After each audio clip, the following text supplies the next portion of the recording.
vai falar conosco. Peço que os irmãos nesse momento fiquem ligados, conectados. Tira toda a ansiedade, toda a preocupação. Esquece tudo que você passou hoje e entra agora no momento da palavra. E vamos ver o que o Senhor vai falar conosco nesta noite. Quero chamar aqui o Fernando, seminarista Fernando. Nosso irmão está conosco aqui desde o princípio. E Deus hoje vai usar o Fernando para falar conosco através da palavra. Estende sua mão para cá. Estende suas mãos para cá. Senhor, aqui está, Senhor, o ministro da Tua palavra, que nesta noite o Senhor escolheu para estar aqui, Pai. Fala conosco, Senhor, através do Fernando, Pai. Não o que ele, Senhor, não por ele, mas que seja o Seu Espírito falando através dele. Fala conosco, Senhor, precisamos ouvir a Tua voz. Usa o Teu Filho, Pai. Usa com autoridade, unção. Ilumina a mente dele, Pai, para que ele possa extrair, Senhor, da Tua palavra e descer o maná, meu Pai, para a nossa vida nesta noite. Como igreja, nós te agradecemos e te pedimos em nome de Jesus. Amém. Amém. Paz do Senhor, meus irmãos. Boa noite. Queria convidar você a abrir sua Bíblia. Profeta Jonas, capítulo 2. E quando você achar, por gentileza, fique de pé em reverência às Sagradas Escrituras, a palavra do nosso Senhor.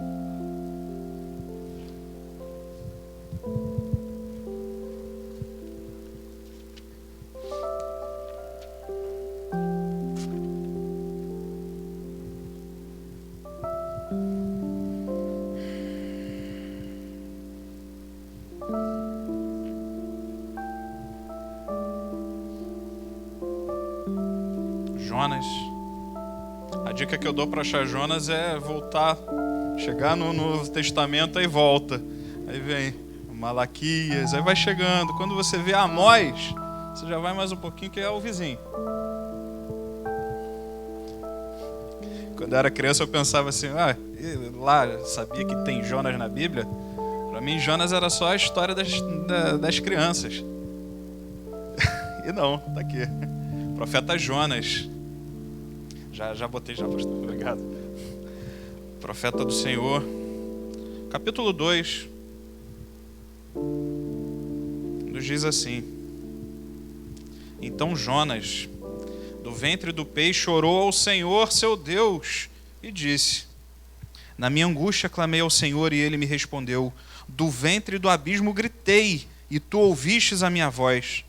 Pois me lançaste nas profundezas, no coração dos mares, e a corrente das águas me cercou. Todas as ondas e as tuas vagas passaram sobre mim.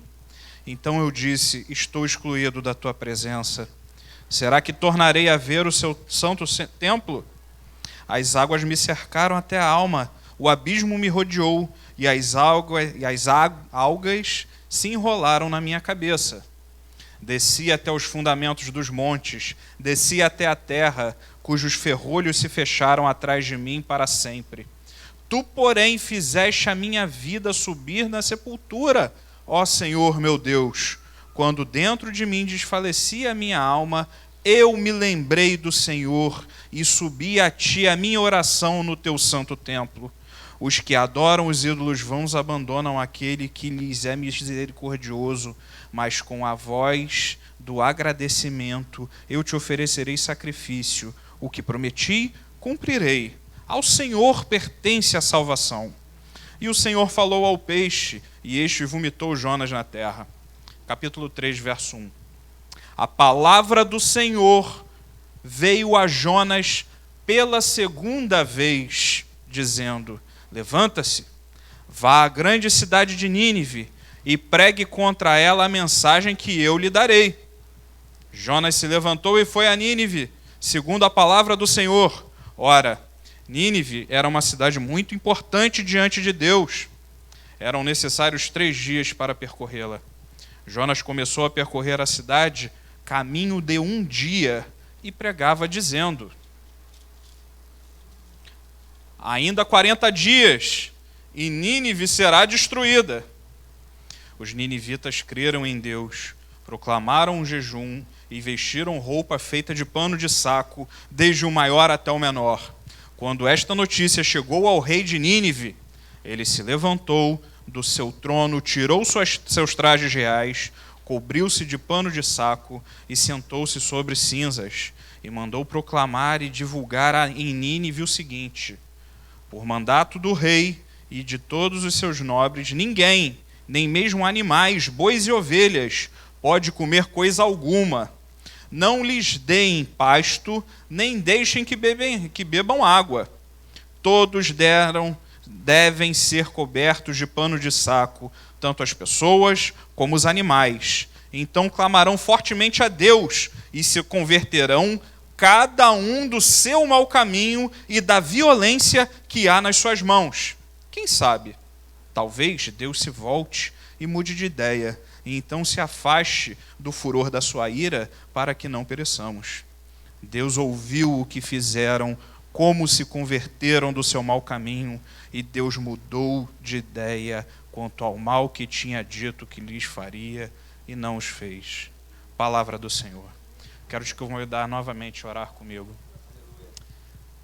Deus santo, poderoso, majestoso, Criador dos céus e da terra, na Tua presença nós estamos, Senhor. Que os nossos corações sejam quebrantados pela Tua maravilhosa presença. Espírito Santo de Deus, eu clamo a Ti, Pai. Move-te no meio do Teu povo, Pai. Aqui está a congregação dos remidos do Senhor, aqueles a quem o Senhor alcançou, Pai. Por isso, nessa noite eu te peço, move-te no nosso meio, Jesus. Espírito Santo de Deus, queremos contemplar as maravilhas da Tua lei, queremos ser tocados por Ti, queremos, Senhor, que o Teu poder, a Tua autoridade venha abalar as nossas estruturas. Senhor, muda, Senhor, o entendimento humano e faz com que verdadeiramente venhamos a nascer de novo e como nova criatura possamos, Senhor, ser imitadores de Ti, Jesus. Senhor, essa noite é noite de novos começos, é noite de reconciliação, é noite, Senhor, da segunda chance do Senhor para as nossas vidas, Pai. Senhor, Espírito Santo de Deus, vem com Teu poder em nosso meio, Jesus. Que a Tua glória, que a Tua majestade nos constranja. Espírito Santo de Deus, vem sobre nós, Jesus.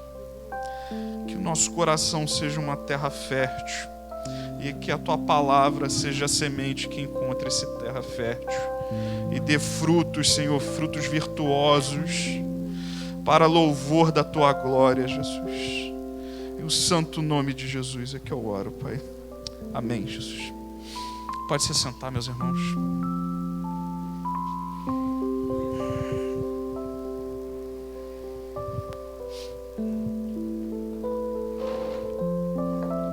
Sabe, meus irmãos,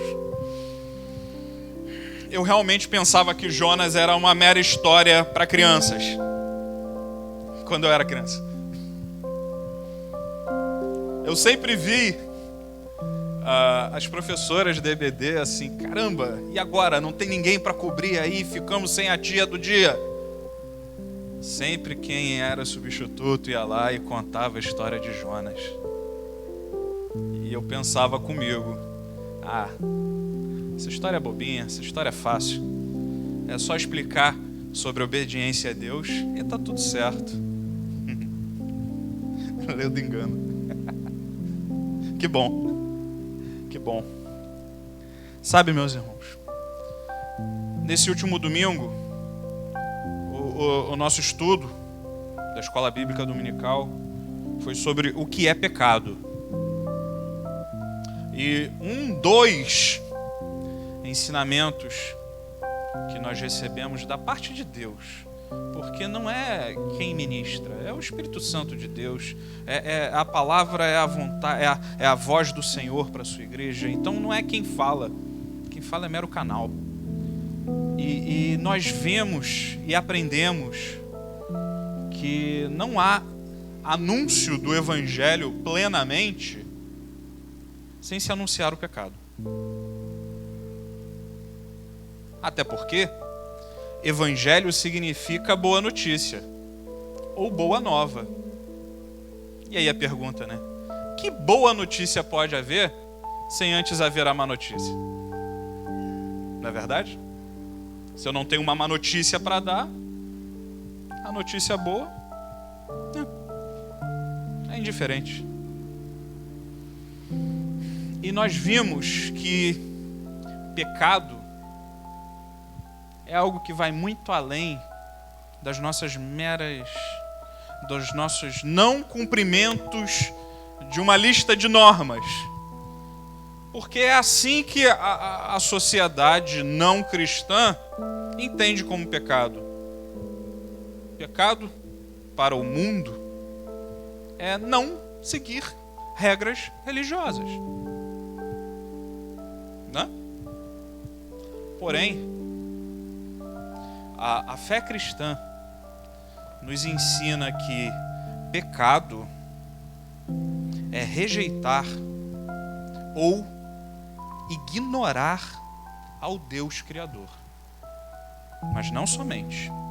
Pecado é rebelar-se contra Deus. É viver sem tê-lo como referência de vida. É também não sermos ou não fazermos o que Deus requer de nós. Concordam comigo, meus irmãos? Será que a gente consegue subir um pouco o nível da conversa quando formos confrontados por quem nega a fé? Eu creio que sim. Realmente. Pecado não é o não cumprimento de uma série de normas, mas sim uma condição de existência, de natureza. E olhamos para o profeta Jonas.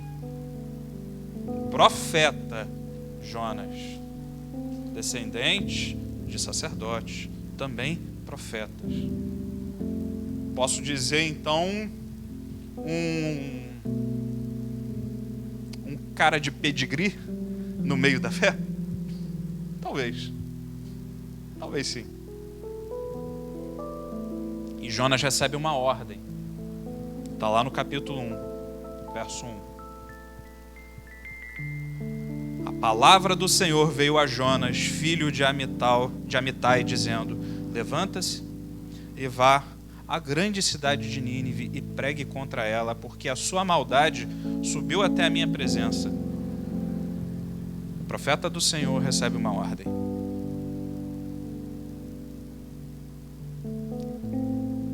Vamos colocar todo mundo no mesmo nível. O filho do Criador recebe uma ordem do seu próprio Criador. Faça a minha vontade, Jonas. Eu desejo realizar algo através de você. O que Jonas faz? Os bons frequentadores de escola bíblica infantil conhecem, né? O que Jonas fez? Pegou um barquinho, em vez de ir para a direita do mapa, foi para a esquerda do mapa. Em vez de ir para a direção da Assíria, foi para a direção de Tarsis, né? E no meio do caminho, a tempestade. E a tempestade, todos ali envolvidos, todos temendo a morte. Resumo. Descobrem que o problema era Jonas sendo o filho desobediente. Não é isso? O que eles fazem? Eles não. O próprio Jonas acusa o golpe e fala: vacilei, desobedeci. Pode me despachar desse barco aqui mesmo, no meio do caminho, que a vida de vocês será salva, que vocês não vão morrer nessa tempestade. Tá frio ali, irmão? Ah, é verdade. Não mexe não, tá bom. Para mim tá ótimo, quanto mais gelado, melhor. Então, Jonas é lançado ao mar. E o que eu li aqui com vocês no capítulo 2 é a experiência que Jonas teve pré-morte. A iminência da morte do sujeito fez com que ele tivesse uma experiência transcendental. Sim, por quê? Porque excedeu, passou da nossa capacidade de percepção. Meus irmãos, nosso primeiro ensinamento da noite é que o relacionamento com Deus não é um relacionamento comum. Você não se relaciona com Deus como quem você se relaciona com um atendente de um balcão e fala: oi, bom dia, meia dúzia de pão francês, por favor. Não. O que nós vemos aqui no capítulo 2 é uma oração que Jonas faz no ventre de um peixe. Antes de eu falar dessa oração, eu quero fazer um comentário sobre todo esse contexto.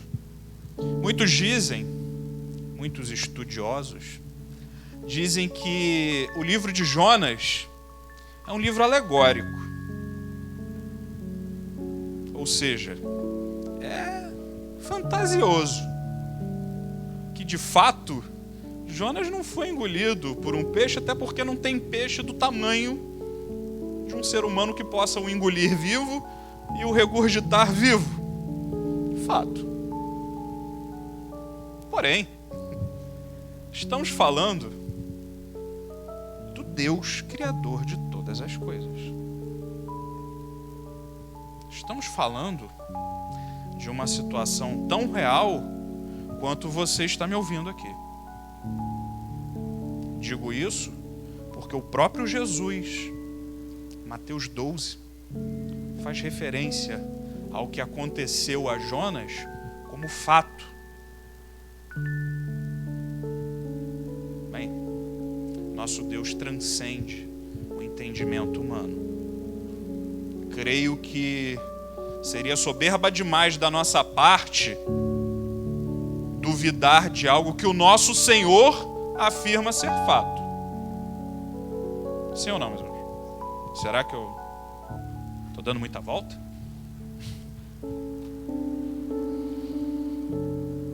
Bem, Jonas, do verso 1 ao verso 9, eu quero levantar alguns pontos aqui com vocês.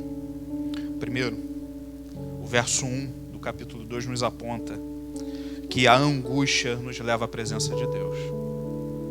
Sim, fato. A presença de Deus se faz presente. Redundante isso, né? Deus se faz presente na hora da nossa angústia. Nós temos dois modos de reagir à manifestação de Deus no meio da nossa angústia. A primeira, talvez a reação não humana, quer dizer, humana, natural no sentido de sermos caídos, descendentes de Adão, gerados em pecado. Lembrem, pecado é uma condição de existência. Nós nos revoltamos. Podemos, então, nos revoltar contra Deus, assim como aqueles que o apóstolo João fez menção em Apocalipse, capítulo 16. Querem dar uma olhada? Apocalipse 16, verso 8 e 9.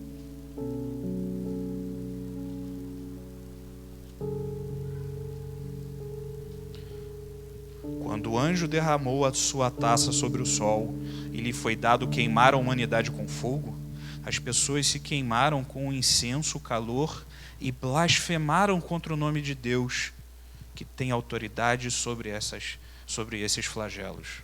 Porém, não se arrependeram para dar glórias a Deus. Esse é um modo de reagir. O Senhor se manifesta e E o filho de Adão, o nascido em pecado, não regenerado, se revolta contra Deus. Ou podemos reagir como Jonas. O que Jonas fez? Jonas se humilhou na presença de Deus. Salmo 139. Eu gosto de passear pela Bíblia, meus irmãos. Salmo 139, verso 7. Diz assim. Salmo de Davi. Talvez o sentimento que Davi expressou nesse salmo expresse bem o que Jonas passou e o que nós passamos muitas vezes. Salmo 139, verso 7 diz assim: para onde me ausentarei do teu espírito? Para onde fugirei da tua face? Se subo aos céus, lá estás. Se faço a minha cama no mais profundo abismo, lá estás. Posso eu me esconder da presença do Senhor?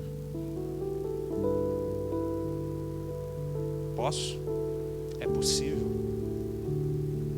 Tento. Confesso aos irmãos que por muito tempo eu tentei com muito esforço. E Deus literalmente me deu uma voadora no meu peito e falou: toma jeito, cara. Ou obedece, ou vai ser como Jonas. O Espírito Santo às vezes é bem humorado com a gente de um jeito peculiar, né? O chamado do Senhor para nós é um chamado de obediência. É um chamado de vivermos entendendo que estamos na presença dEle, que nada escapa aos seus olhos. É vivermos em submissão a Ele, entendendo que Ele é o Senhor, Ele é o soberano. Ao Senhor Jesus foi dada toda a autoridade nos céus e na terra. E a vivermos, a sermos, fazermos aquilo que o Senhor propõe a cada um de nós. Isso me faz lembrar as palavras finais de Paulo. Paulo já pronto para ser executado, sua última carta ao discípulo Timóteo diz: combati o bom combate, percorri a carreira, guardei a fé. Sabe, meus irmãos, cada um de nós tem uma carreira proposta pelo próprio Senhor. Carreira essa que só você pode cumpri-la. Eu não posso cumprir a carreira que é proposta para você, mas você não pode cumprir a carreira que foi proposta para mim. O que o Senhor requer de nós é a submissão. Jonas orou. Como gesto, como ação de submissão ao Senhor, Jonas ora. A oração de Jonas, assim como Jesus nos ensinou a orar, é mais do que petições. Orar não é somente pedir a Deus para acalmar uma tempestade. Orar também não é, sabe, uma imposição psicológica. Tem gente que fala isso: não, orar é você colocar na sua cabeça que algo vai dar certo e tudo dá certo porque é quase um X-Men, o poder da mente resolve. Não. Bobagem isso. Orar é buscar socorro naquele que tem toda a autoridade nos céus e da terra. Orar é expressão de relacionamento com Deus. Isso é oração. A palavra do Senhor, a Bíblia, como disse Charles Spurgeon, é uma carta de amor de um pai para com seus filhos. E a resposta desses filhos é obediência em amor. Obediência essa que nos conduz a um relacionamento com Ele. Relacionamento esse expressado através de oração. Sim. Sim, meus irmãos.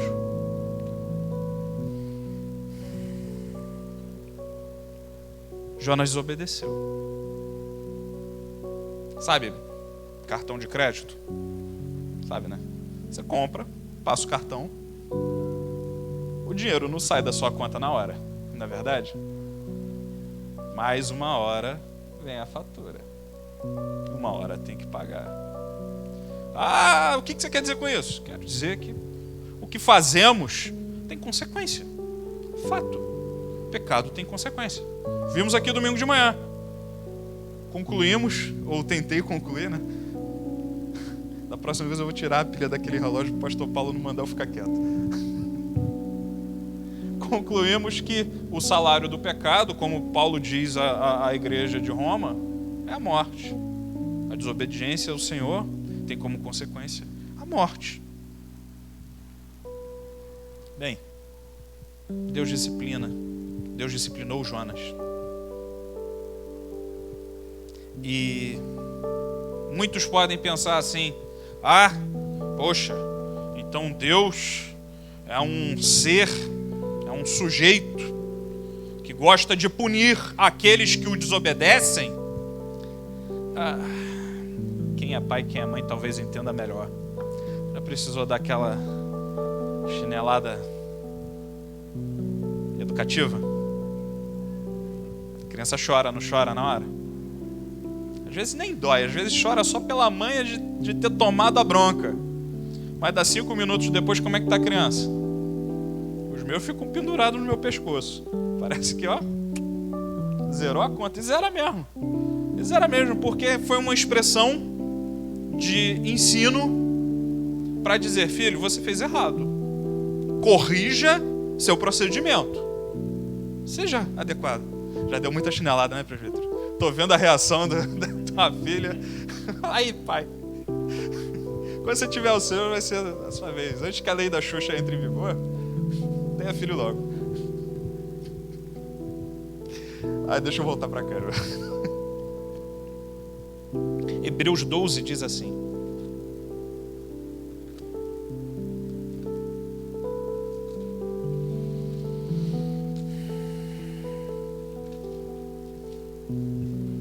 Hebreus 12, 5.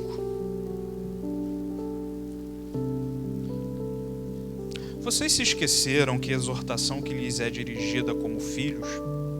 Filho meu, não despreze a correção que vem do Senhor, nem desanime quando você é repreendido por Ele, porque o Senhor corrige a quem ama e castiga todo filho a quem aceita. É para a disciplina que vocês perseveram. Deus os trata como filhos. E qual é o filho a quem o pai não corrige?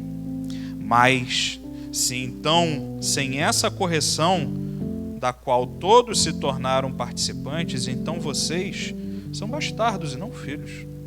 Além disso, tínhamos os nossos pais humanos que nos corrigiam, e nós o respeitávamos. Será que então não nos sujeitaremos muito mais ao Pai espiritual para que vivemos? Pois eles nos corrigiam por pouco tempo, segundo melhor lhe parecia. Deus, porém, nos disciplina para o nosso próprio bem, a fim de sermos participantes da sua santidade. Na verdade, toda disciplina ao ser aplicada não parece ser motivo de alegria, mas de tristeza. Porém, mais tarde, produz fruto pacífico aos que têm sido por ela exercitados, fruto de justiça. Jonas passou exatamente pelo que o autor de Hebreus definiu como correção de Deus. A correção de Deus tem como finalidade fazer com que desfrutemos, fazer com que você desfrute da santidade de Deus, da presença plena do Senhor.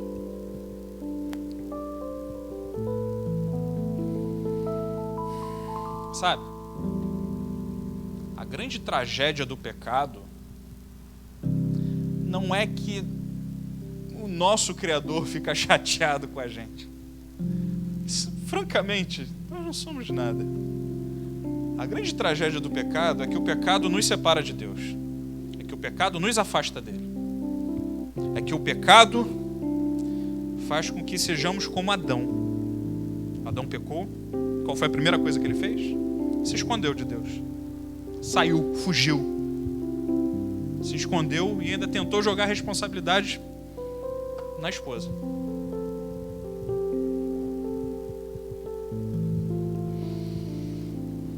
Sabe, o fundo do mar era o decreto de Jonas. O arrependimento o fez voltar à presença de Deus.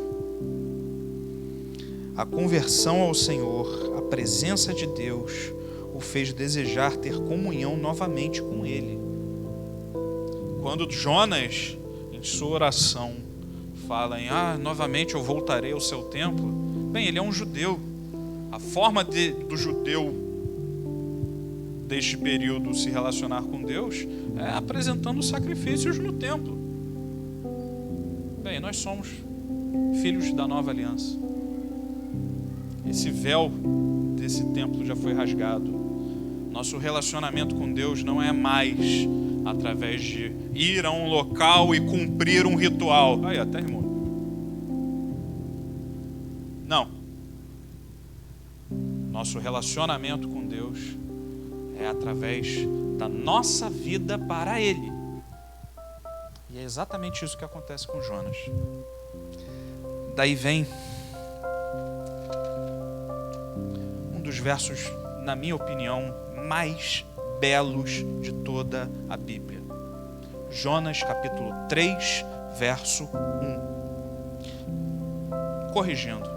O capítulo 2, verso 10, também é maravilhoso, porque é a grande conclusão que Jonas tem de tudo que estava acontecendo. Mas deixa guardadinho para daqui a pouco esse, e vamos falar do verso 1 do capítulo 3. Jonas se converte, ou seja, Jonas muda o rumo do seu caminhar, do seu procedimento.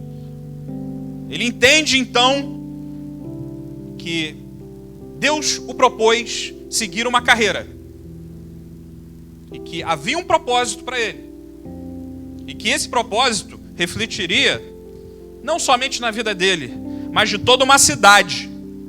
Notem vocês, por favor, leiam um livro de Jonas quando chegar em casa. 4 capítulos, rapidinho lê isso, tá? 20 minutos, se você ler com muita lentidão, você lê esse livro todo e você percebe que Jonas odiava Nínive. Jonas tinha ódio mortal dos assírios, porque os assírios dominavam aquela região. Os assírios eram violentos. Os assírios tinham métodos de dominação territorial muito intimidadoras, como do tipo colocar as cabeças dos seus derrotados na entrada da cidade. Barbárie. Outro modo de agir dos assírios para a dominação era matar os sacerdotes. Opa! Se ligaram na raiva de Jonas? Jonas era filho de sacerdote.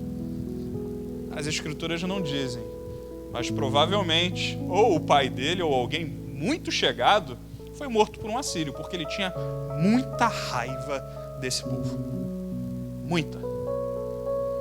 Chegamos no verso 1.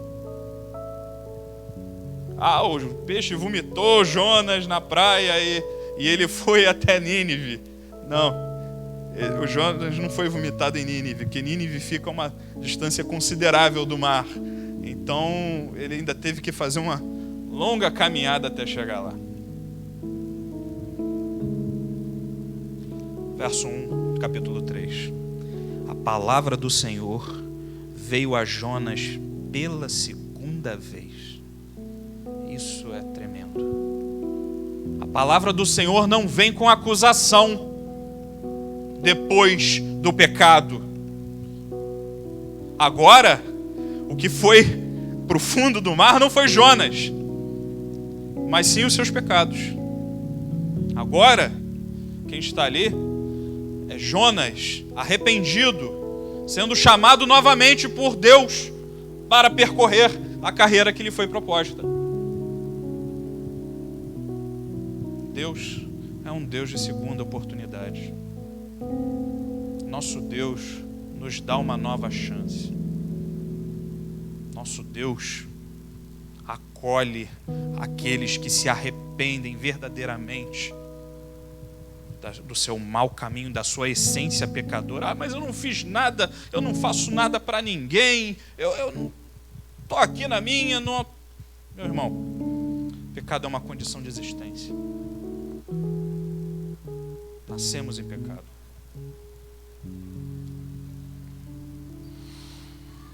Sabe, quando pecamos, temos a experiência do arrependimento? Sim, temos. Mas ao mesmo tempo existe a experiência da acusação. Satanás, ele é apresentado na Bíblia como nosso adversário. E é muito importante a gente entender isso, porque ele é adversário nosso, não do Senhor. A estratégia dele é, ele já é condenado. Logo, ele tentador,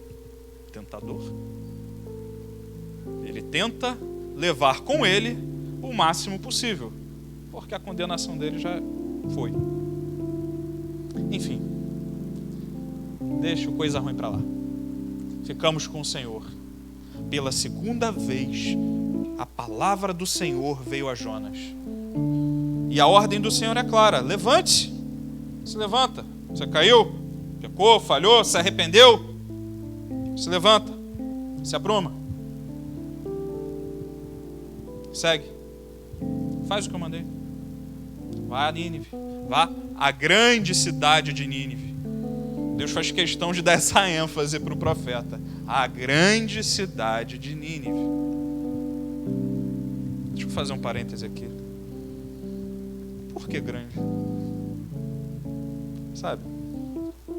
No capítulo 4, verso 10. Verso 10.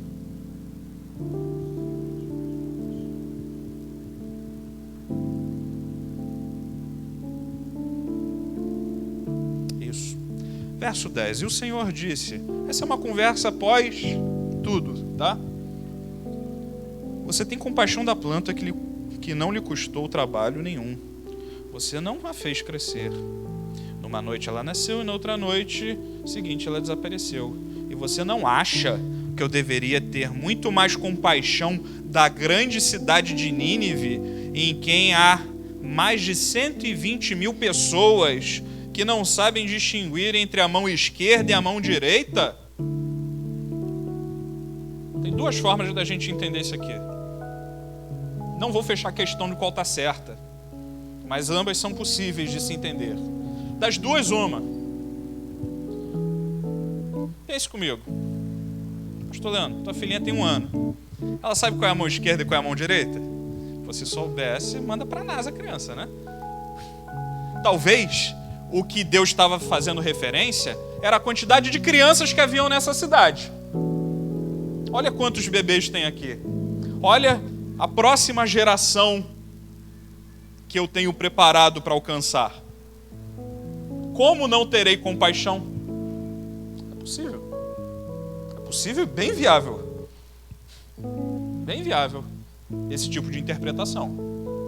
Outra interpretação, bem, o livro de Jonas ele é rico em figuras de linguagem. E Deus, ele usa muito da ironia em todo esse livro. Talvez essa expressão 120 mil que não sabem diferenciar a mão esquerda da mão direita significava Deus sendo irônico com um povo que não tinha a menor noção dos princípios fundamentais estabelecidos por Deus para a sua criação. Também é plausível, não é verdade? o principal é: Deus sempre dá uma nova chance para aqueles que são dele. Como eu sei quem é do Senhor? Só Ele sabe, é dele. É Ele quem sabe. Quanto a nós, cabe obedecer. Cabe cumprir a carreira que nos foi proposta. Jonas foi mandado para ir anunciar o juízo de Deus.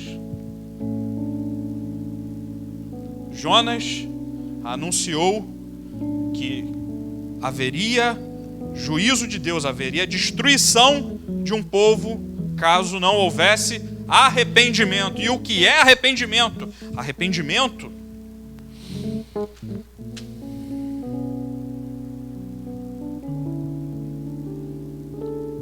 deixa eu melhorar um pouco isso. Mais do que arrependimento, conversão. Por quê? Há o arrependimento, e o arrependimento é fugir daquilo que se fazia errado. Quem confessa e deixa alcança misericórdia. Isso é arrepender-se. Mas converter é algo que vai além disso. Porque uma pessoa pode cometer algo muito errado, se arrepender da atitude errada e não ser tocada pelo Senhor, ser mera questão de consciência. Não é verdade? Não é verdade? Uma vez meu irmão roubou um bombom das lojas americanas. Mera gula. Não precisava disso. Tomou-lhe uma bronca, mas uma bronca bem dada. E não foi eu mesmo não, tá? Foi meu irmão. Eu era medroso para essas coisas. Eu gostava de descer escada de bicicleta. Essas coisas eu tinha coragem. Mas isso eu não tinha não. Ele se arrependeu? Sim.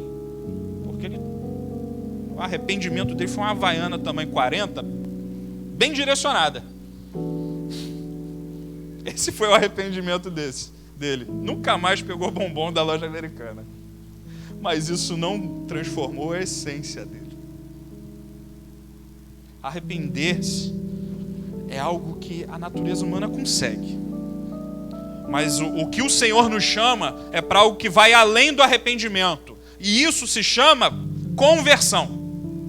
Mudar o rumo. E a conversão começa assim com arrependimento. Ou seja, eu vou fugir da prática do pecado, mas também se aplica a fé. E o que é a fé?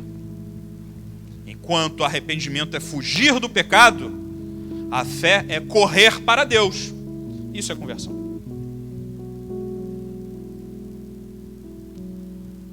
Se você, como eu já tive muitas vezes, medo, dúvida, insegurança em saber se sou salvo ou não sou, saiba que a evidência da salvação se dá pela transformação de vida.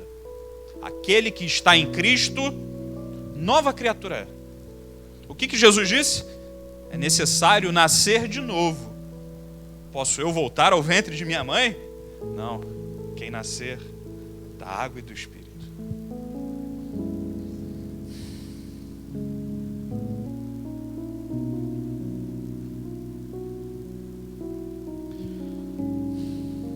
Jonas, capítulo 3, verso 9.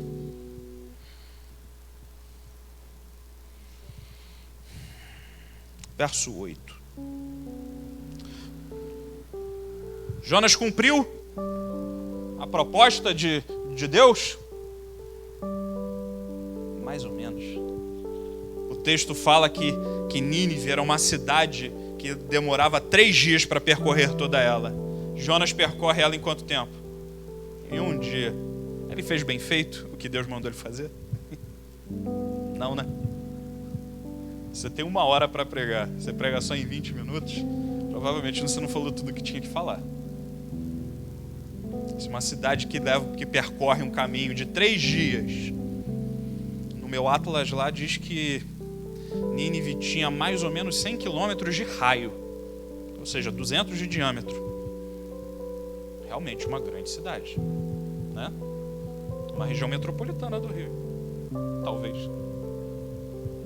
E Jonas prega simplesmente assim, ó: arrependam-se, pois se não se arrepender, Deus vai destruir tudo.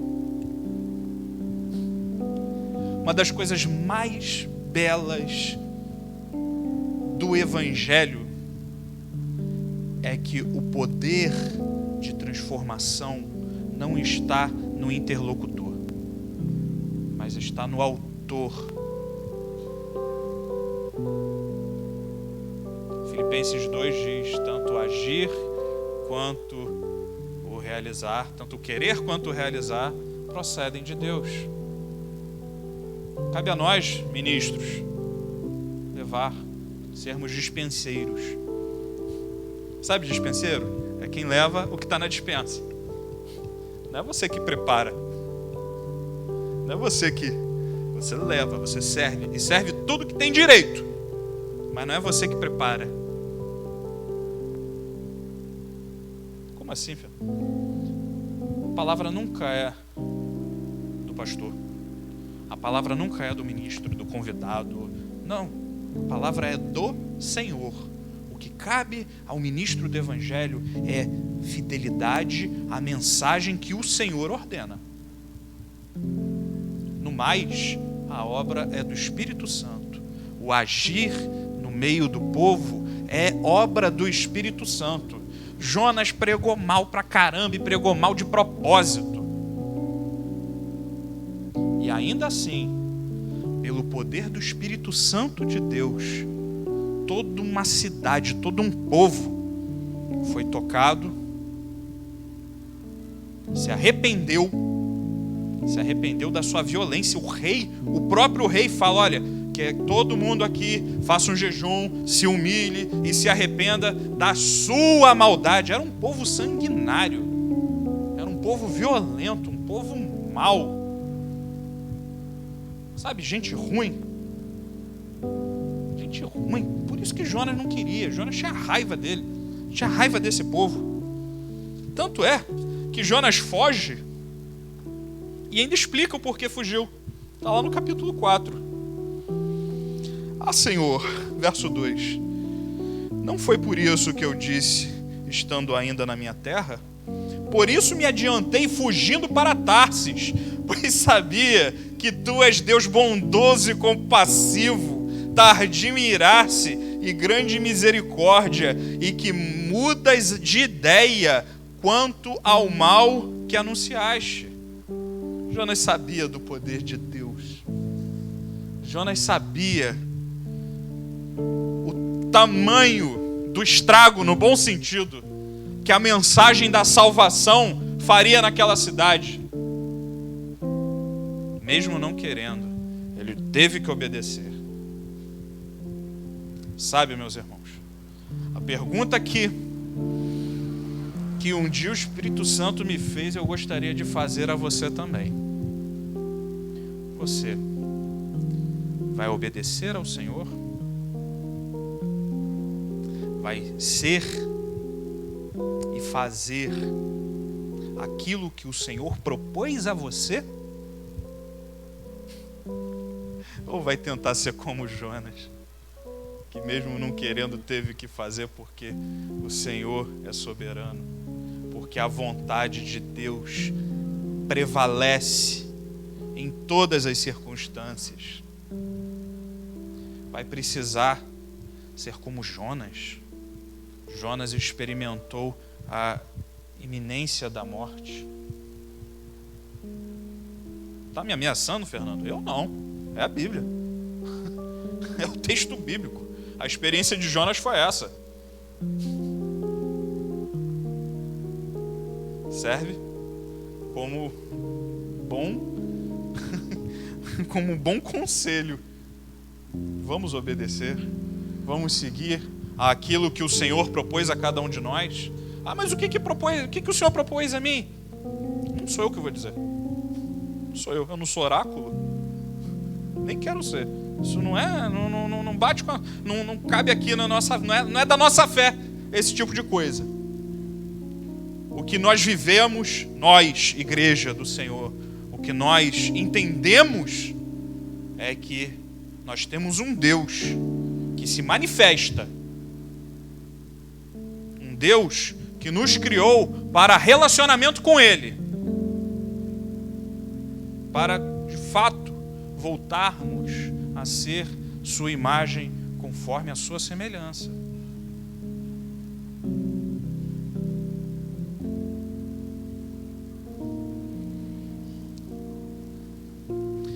Existiu um teólogo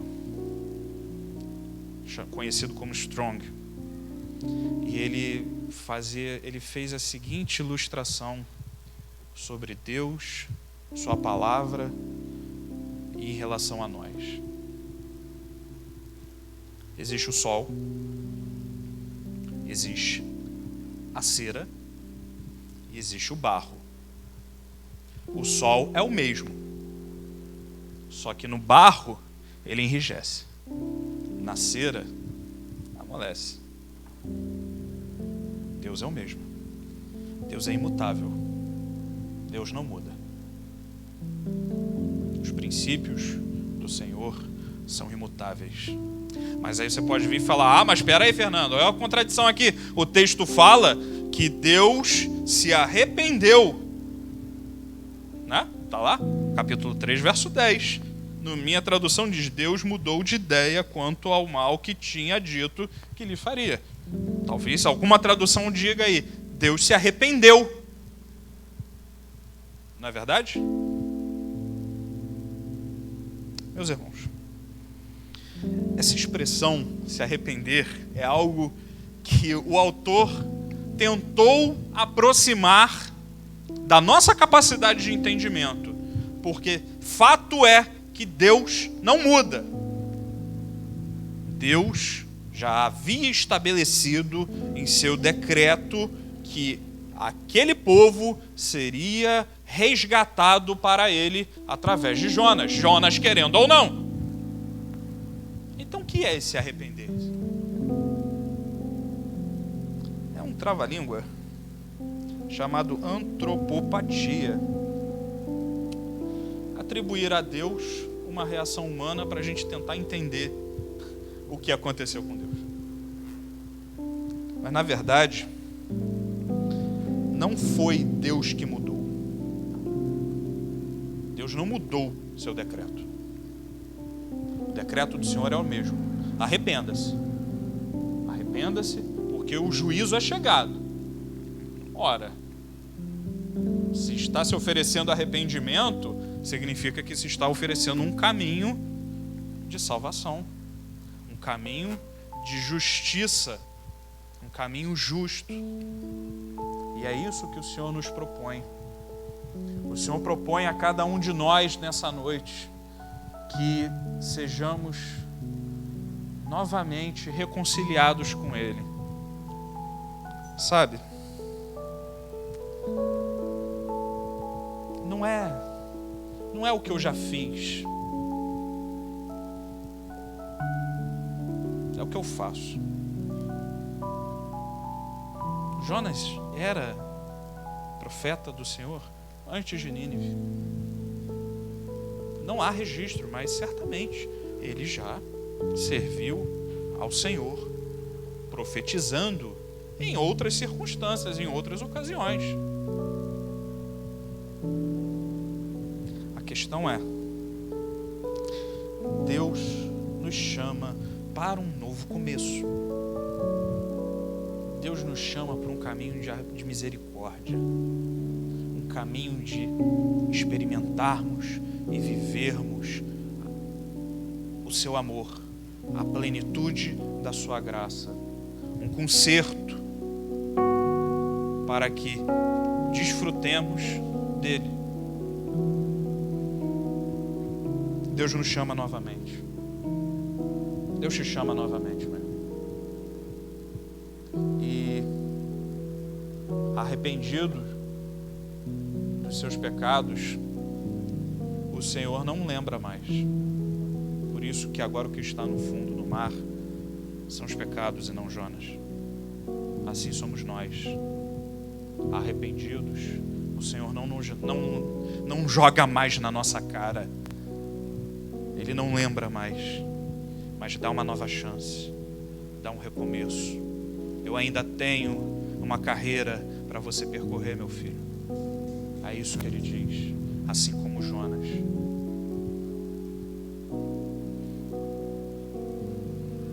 Hoje é dia de experimentarmos a grande experiência de reconciliação com Deus, a grande experiência de receber do amor de Deus.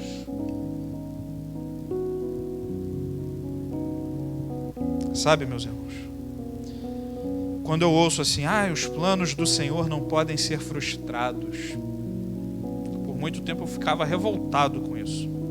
Eu ficava, esse pessoal de frase feita só sai falando as coisas para ver se eu fico sentido. Não quero saber disso não. Gente chata.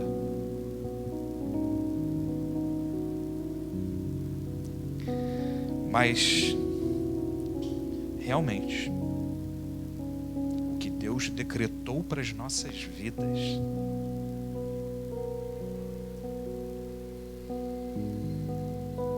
está além da nossa vontade. Eu te convido para hoje você se render ao Senhor e novamente seguir a carreira que o Senhor propôs a você, meu irmão.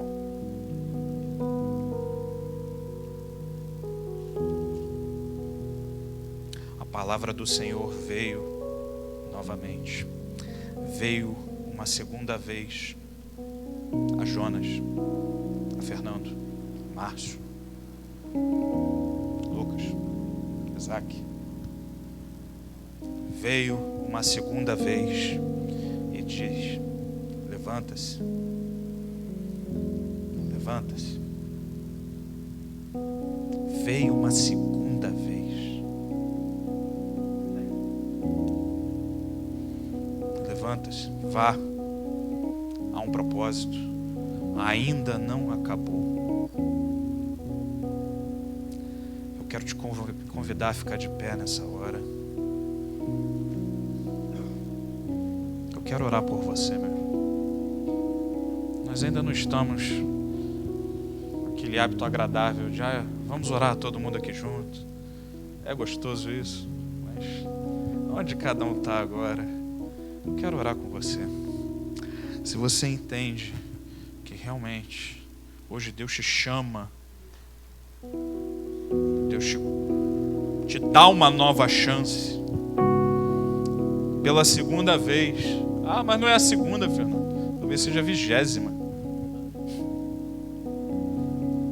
Veio a palavra do Senhor dizendo: venha, há uma carreira proposta.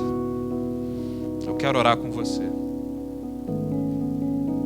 Senhor Jesus, eu quero te adorar, Deus, pela maravilhosa palavra que o Senhor tem nos dado. Eu quero te adorar, Senhor, porque o Senhor se faz presente em nosso meio, Pai. Nós podemos experimentar a tua doce presença, porque o teu Espírito Santo traz luz às suas escrituras, traz vida ao que está morto, vivifica os nossos corações e nos atrai de forma irresistível para ti. Senhor, nessa hora, Pai, eu te peço, toque em nossos corações, vem com poder, com grande glória em nosso meio, Jesus. Move no meio do teu povo, move no meio de nós, Jesus, novamente, Jesus. Haja outra vez em nossas vidas, Jesus. Haja outra vez. Sim, Jesus. Novamente, o Senhor nos chama e nós queremos responder ao Senhor. Sim, Senhor. Eis-nos aqui, Pai. Envia-nos segundo a tua vontade.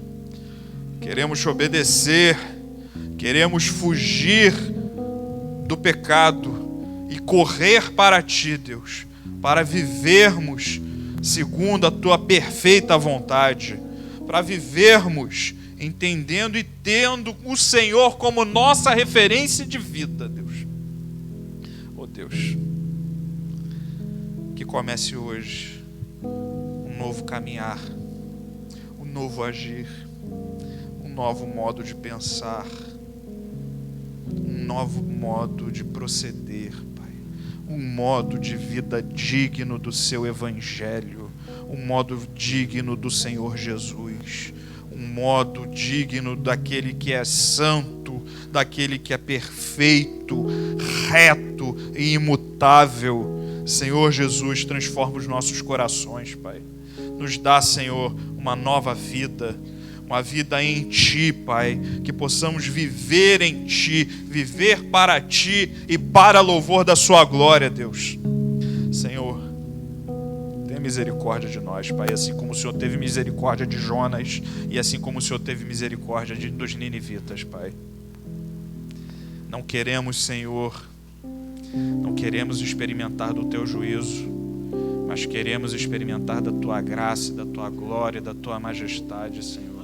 Não por medo, mas por o amor supremo a Ti, porque o Senhor é o nosso bem maior, Pai.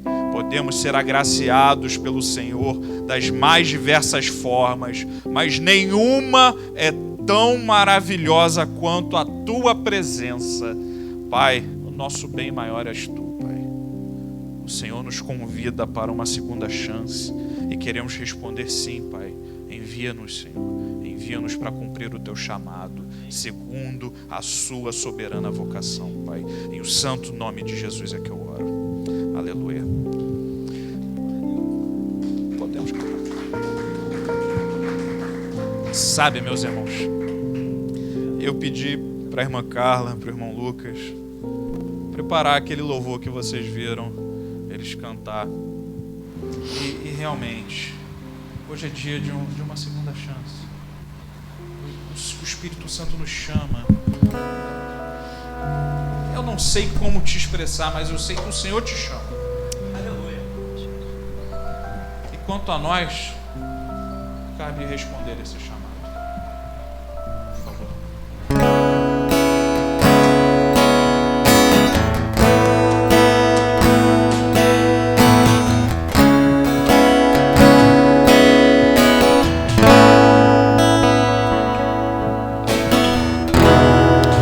Uma chance igual a essa, talvez eu não tenha mais.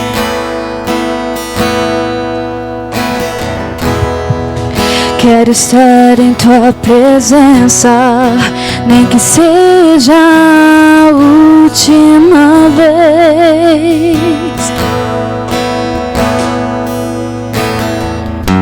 Se tiver que gritar, eu gritarei. Se tiver que chorar, eu chorarei. Se tiver que humilhar o meu espírito, assim eu farei. Me dá mais uma chance. Eu quero nascer do Teu Espírito. Eu quero matar minha carne, fazer Tua vontade, ó doce Espírito. Que a minha vida seja a Tua vida, Jesus.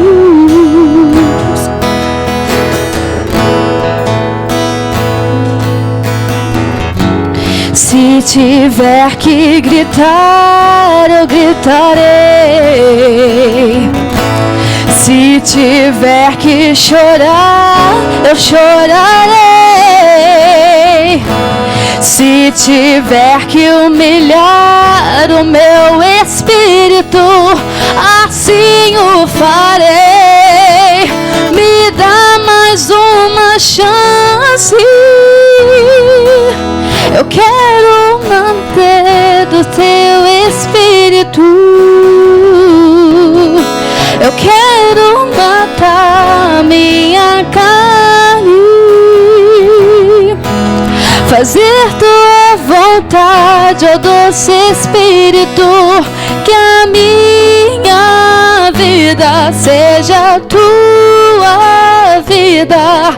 Que a minha vida seja tua vida, Jesus.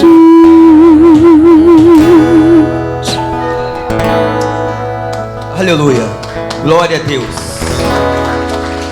Louvado seja o nome de Jesus. Vamos estar orando aqui agora, para Deus nos conduzir até a nossa casa e sair com essa palavra em nossos corações.